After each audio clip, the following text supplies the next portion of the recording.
నమస్కారం. దేని గురించి మాట్లాడమన్నావమ్మా అని అడిగా. జస్ట్ ఇక్కడ పెద్దలందరికీ నమస్కారం. ముఖ్యంగా సరైన మైక్ పట్టుకుంది ఇక్కడ చూస్తున్న యంగ్స్టర్స్ కోసం. అంత ముఖ్యంగా ఎక్కువగా ఆడపిల్లలు కనపడుతున్నారు. అందుకని సార్ చాలా వివరంగా చెప్పారు. 2 పొలారిటీస్, పర్సానిఫికేషన్ ఆఫ్ నేషనాలిటీ అంటాం. మనకి భారత మాత, తెలంగాణ తల్లి, దట్ ఈస్ పర్సానిఫికేషన్. ఒక హద్దులో ఉన్నంత వరకు ఈ భావనలు చాలా సరైనవి. భారత మాతకి రంగు చాలా విస్తారంగా ఇవ్వబడుతుంది. ఆ విస్తారంగా ఇవ్వబడ్డప్పటి ఇవి అన్నీ సార్ మాట్లాడారు. ఒకటి మీకు చెప్పేది ఏంటంటే, చాలా అస్తవ్యస్తంగా ఉన్న పరిస్థితుల్లో యువతరం ముఖ్యంగా మీరు ఎదుర్కొంటున్నారు. కొంతవరకు మేము నయంగానే బతికామనిపిస్తుంది ఇప్పుడు చూస్తుంటే. ఎందుకంటే చాలా వరకు there are so many paradoxes.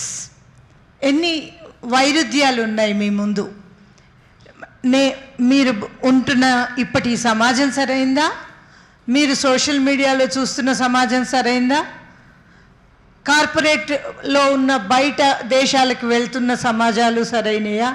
వీటన్నిటికీ మూల కారణమైన డబ్బు సరైందా? ఆ డబ్బు కోసం మనం తాకట్టు పెడుతున్న విలువలు అన్న పెద్ద మాట వద్దు. డబ్బు కోసం మనం తాకట్టు పెడుతున్న మన ఆలోచనలు, మన ఆరోగ్యాలు ఎంతవరకు? ఎందుకంటే మీ ముందు కాన్ఫ్లిక్ట్స్ ఉన్నాయి, లేవని కాదు. నేను నా సమాజంలో ఉంటే నేనేముంటాను, ఇంతే ఉంటానా? ఎన్నాళ్ళు ఉండమంటారు ఇట్లాగా? మొన్న ఎవరో ఒక పిల్లవాడు ఇంతే ఉపజాతి ఇది అని మాట్లాడుతున్నప్పుడు ఎన్నాళ్ళు ఉండమంటారు? అంటే ఇఫ్ యు ఆర్ ఎక్స్ట్రాడినరీ, మీరు ఎక్స్ట్రాడినరీ అయినప్పుడు మీ గతాన్ని వద్దనుకోవచ్చు.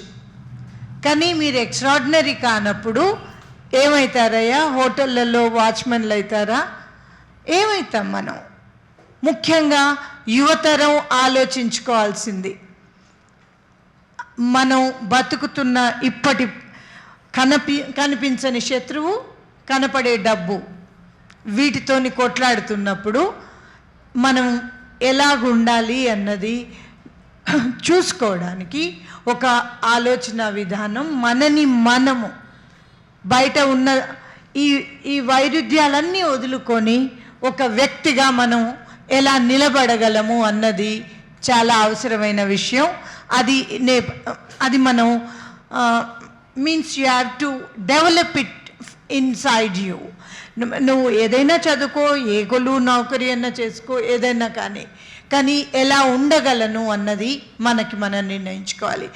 ఆడపిల్లలకమ్మ ఒకటి నేను చెప్తాను. మొన్ననే, ఎంత వారం కూడా కాలే, 4 రోజులు అయిందేమో, ఒక సెమినార్లోకి వెళ్ళినప్పుడు శిక్షా స్మృతులు ఇవి అని మాట్లాడుతున్నారు.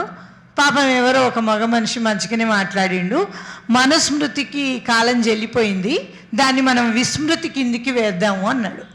అబ్బో మంచోడు వేరే ఇన్నాళ్లకు అని అనుకున్నాక ఒక ఆడ ప్రొఫెసరు చెప్పడానికి, నేను ఎందుకు అంటున్నానంటే ఎలా ఉన్నారు మన చుట్టూ కూడా అనుకున్న దానికి, ఆమె ఎక్కువ పెద్దగా కూడా లేదమ్మా, మీకన్నా కొంచెం పెద్దది కావచ్చు, 35-40 ఏళ్లలో ఉన్న ఒక ఆడ ప్రొఫెసర్ లేచి ఆయనని సభాముఖంగా ఎదిరించింది.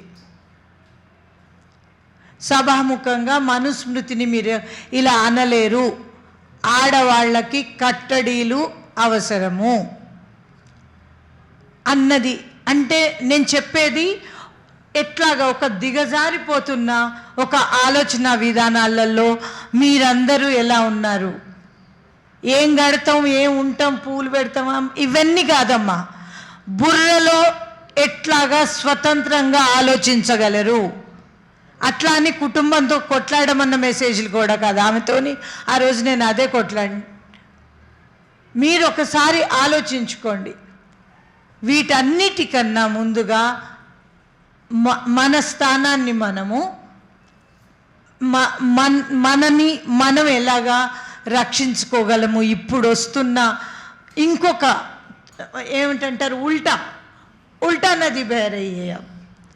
ఏదో కొంత మా తరం నుంచి ముందుకు వచ్చేసారేమో, మీరు కాస్త ఉద్యోగాలు చేసుకుంటున్నారు, బయటకు వస్తున్నారు అని అంటే ఒక ఆలోచన విధానం తిరుగు వచ్చే ఆలోచన విధానంలోకి మళ్ళీ మనమందరం నెట్టేయబడుతున్నాము.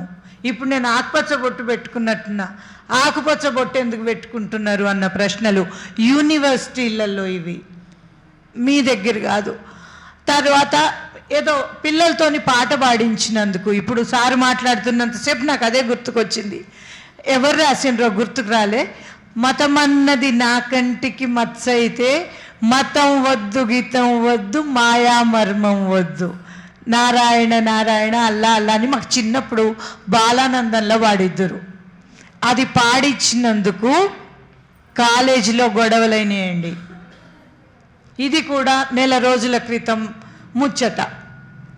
కాబట్టి ఒక అనూహ్యమైన సమాజం వెనకంజ వేసి నడుస్తున్న కాలంలో ఉన్న ఇప్పటి యువతరం చాలా సహేతుకంగా, చాలా రీజనబుల్గా ఎవరో ఒకళ్ళు ఏమన్నా చెప్తారు, మనం పాటిద్దాము అనుకొని ఉంటే గనక చెప్పేవాడు మిమ్మల్ని ఖండించి వాడు చెప్పినట్టుగా గుర్రపాటుగా పోయే రోజులు అసలు లేవు. మీరు మీ ఆలోచన విధానాన్ని ఎట్లాగా ఒక సాలిడారిటీతోని, ఒక డిగ్నిటీతోని ఎలా పెట్టుకోగలరో అది ఆలోచించుకోవాల్సిన అవసరం ఉంది. Thank you very much.